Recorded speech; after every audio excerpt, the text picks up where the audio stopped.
Upon hearing the name Hedy Lamarr, whom do you see? A smoldering, bejeweled temptress, perched on velour cushions, playing the title role in the 1949 Hollywood classic Samson and Delilah? Or perhaps you see a demure and professionally clad inventor, deep in the throes of ingenuity, embarking on scientific ideas that were generations ahead of her time. History at Play introduces you to this woman, a starlet from the golden age of cinema, clouded in a fantasy world that only Tinseltown can create.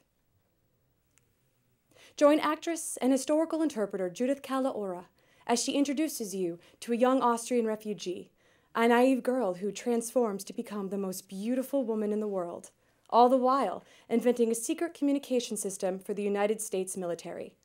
Her patent would incite the creation of frequency hopping, a technology that has changed everything about the way we live today. History at Play introduces Hedy Lamarr.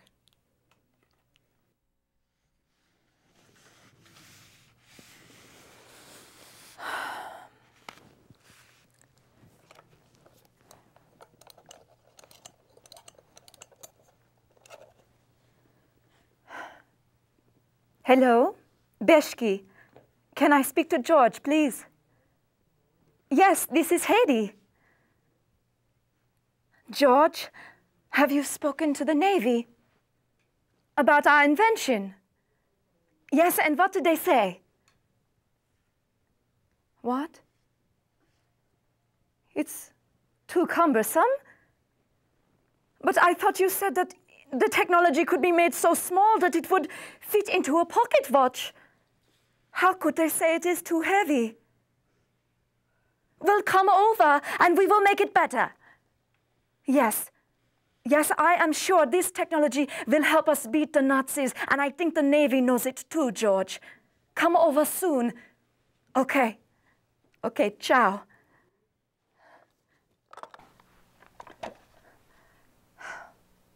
I love inventing. And I don't invent for money. I've had plenty of that. I invent because it makes my life more manageable. Whenever I was not making films, I was usually at my drafting tables or seated on the floor. I've always preferred drawing on the floor, actually. I think predictable people sit in chairs, boring people. And I can excuse everything but boredom. Boring people don't have to stay that way. But Hollywood nightlife was a bit boring to me. It was mind-numbing. It was useless conversation, and without the aid of intoxicants, I couldn't handle it. And I never did like to drink. I like to drink a milkshake more than a martini. In 1879, the British Empire is at its zenith. Victoria, Queen of Great Britain and Empress of India, has ruled for 42 years and has seen her kingdom become the greatest since ancient Rome. Victoria is an enigma in an era which carries her name. She led her empire through the greatest expansion in industry, culture, diplomacy, science, and the military, and she inspired the world. She embraced the latest in modern medicine by having herself and her children inoculated against smallpox. The Queen also championed the use of chloroform for women during childbirth, which shocked the leaders of the Church of England and the medical establishment. Victoria wrote an average of 2,500 words a day during her life. From 1832, just before her death, she kept detailed journals which eventually numbered 122 volumes. With passion, charm, and wit, Sally Mummie dispels the myth, legend, and fable that obscure Queen Victoria. In a first-person portrayal, Miss Mummie captures the essence of the Queen through Victoria's writings and that of the family. Although the Queen did not win all of her battles, she was never defeated. Her Majesty said, "We are not interested in the possibilities of defeat. They do not exist." We now join the Queen at Osborne House. All rise for Her Imperial Majesty, Queen of Great Britain, Empress of India, Victoria.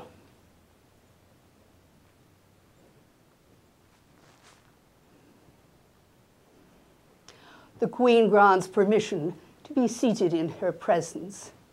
As this is not a formal audience, it pleases the Queen to speak informally.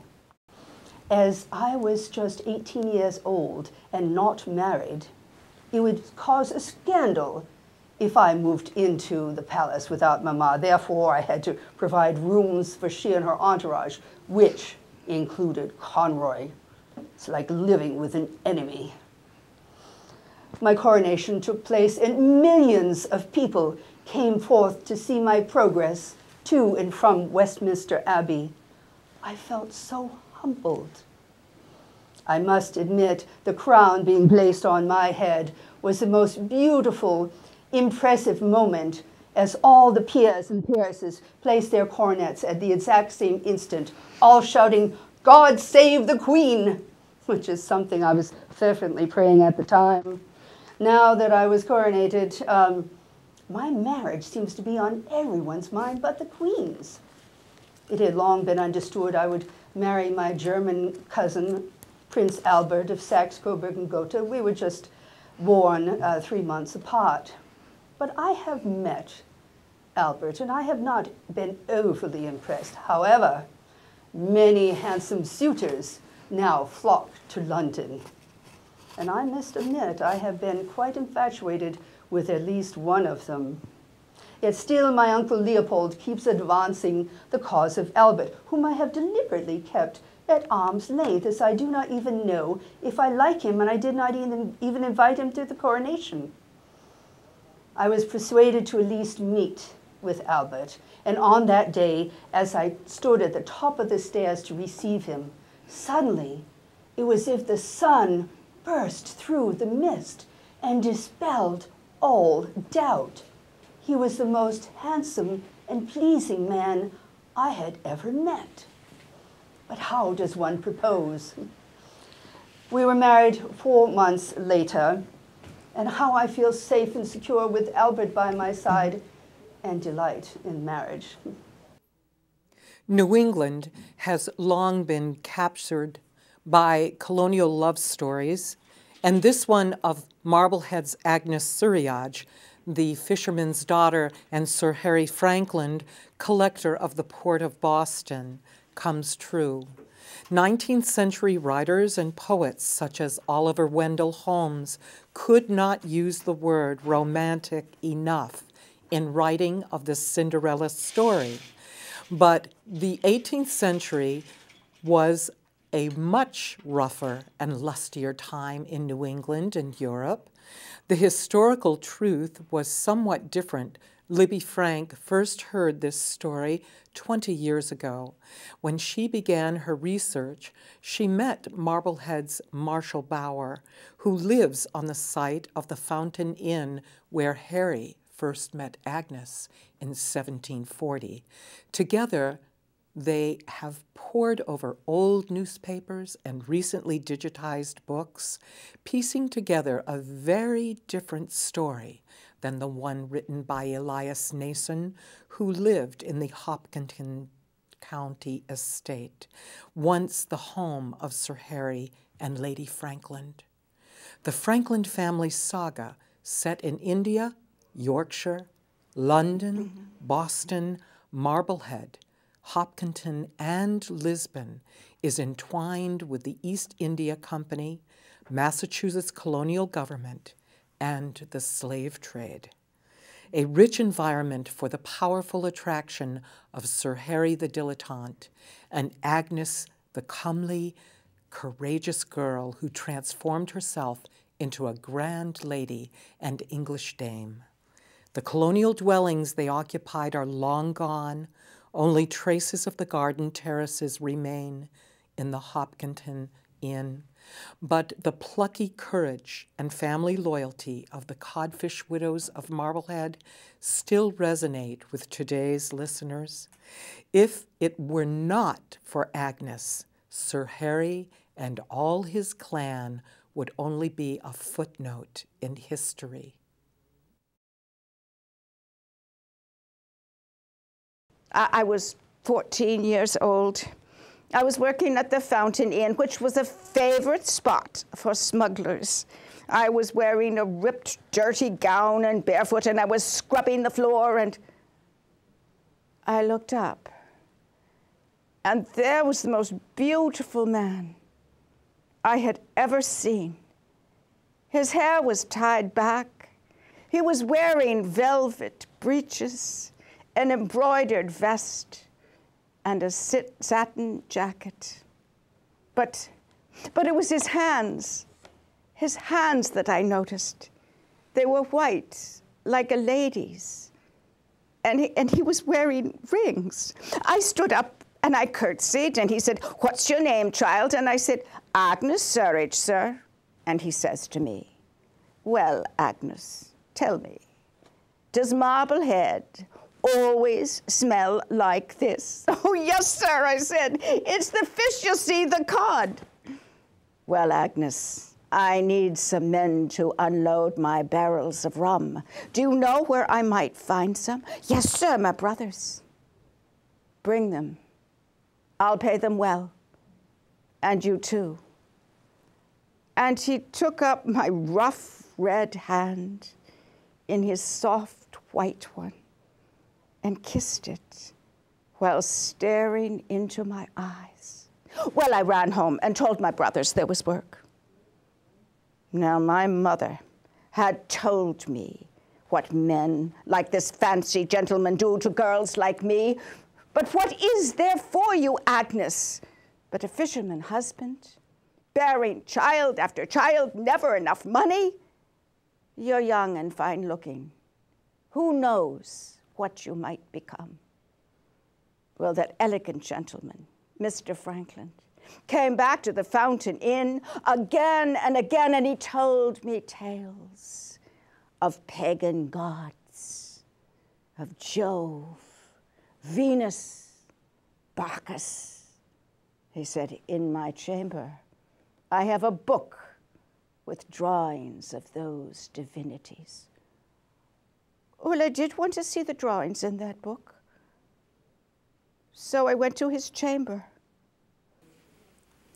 Annabelle Gretz and Deborah Goss, as the proper ladies, have made it their mission to preserve the popular songs of the 19th century in America.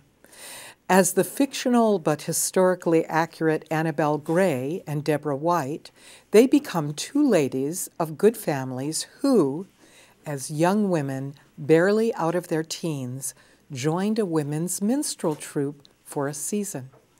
This was very daring for two well-brought-up young ladies, but adventure was in their hearts, and they were determined to follow their dreams of singing in public. After a season on the road, full of adventures, not all of them pleasant, they returned to their homes, reconciled, married, and raised families.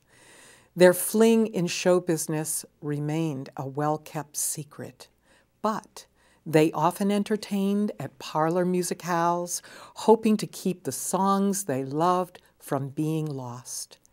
They were often invited to sing to help raise funds for charities.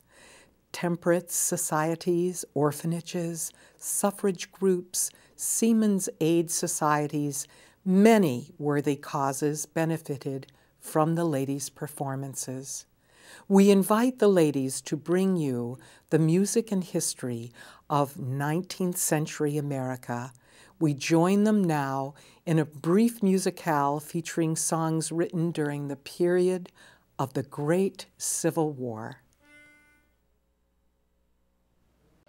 In the spring of 1863, two great armies encamped on either side of the Rappahannock River, one in blue and the other in gray. One evening as twilight fell, the bands of music on the Union side began to play their martial music, the Star-Spangled Banner and Rally Round the Flag. And that challenge of music was taken up by those upon the other side, who responded with Bonnie Blue Flag and Always Way Down South in Dixie. It was borne in upon the soul of a single soldier in one of these army bands to begin a sweeter and more tender air. And slowly, as he played in, they joined in a sort of chorus of all the instruments upon the Union side, until finally a great and mighty tide of harmony swelled up and down our army. Home, sweet home. When they had finished, there was no challenge under. For every band upon that further shore had taken up the lovely air, so attuned to all that is holiest and dearest. And one grand chorus of the two great hosts went up to God. When they had finished, from the boys in gray came a challenge, 3 cheers for home! And as they went resounding through the skies from both sides of the river, something upon the soldiers' cheeks wiped away the stains of powder.